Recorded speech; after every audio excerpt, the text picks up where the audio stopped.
Maryland Governor Wes Moore testified in Annapolis on behalf of his proposed budget for next fiscal year.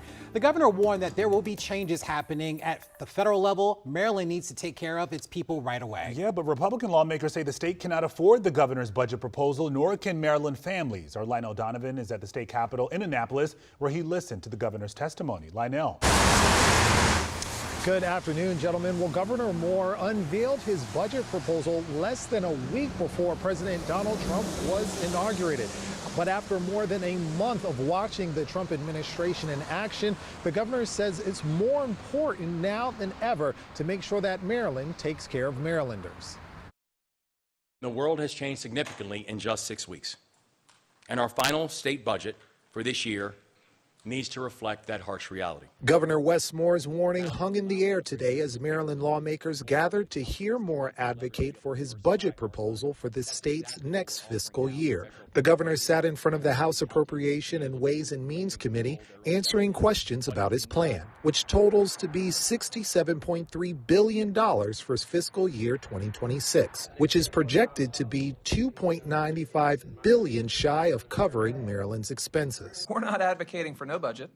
We're advocating that we don't spend more money than we have. GOP lawmakers stood in opposition to the budget proposal, saying Moore's plan needs cutting, pointing to fee hikes and tax increases on certain goods and services. Delegate Jason Buckle warned that under the governor's budget, Maryland families making at least $75,000 a year would end up paying more. The governor has said the burden will be on those earning $500,000 or more. Delegate Buckle also says lawmakers may have to take a closer look at who can qualify for state services like Medicaid. There's a lot of people in Maryland who, if you make $80,000, $90,000, $100,000 a year and you have a couple of kids, you can be on Medicaid.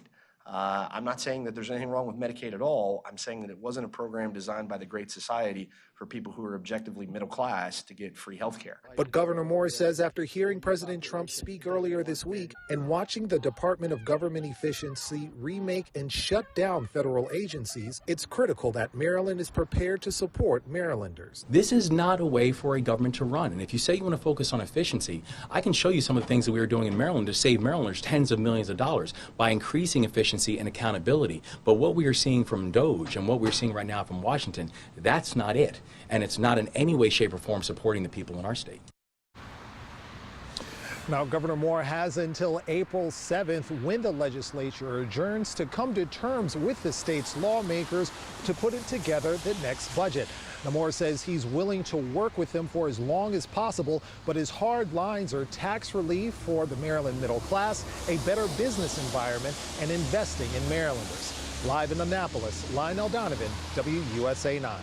Yeah, lots of tough decisions to be made. Lionel, you go get an umbrella. We had some questions for you, but we're not going to do that to you today. Please do. Lionel, thank you. We'll see you.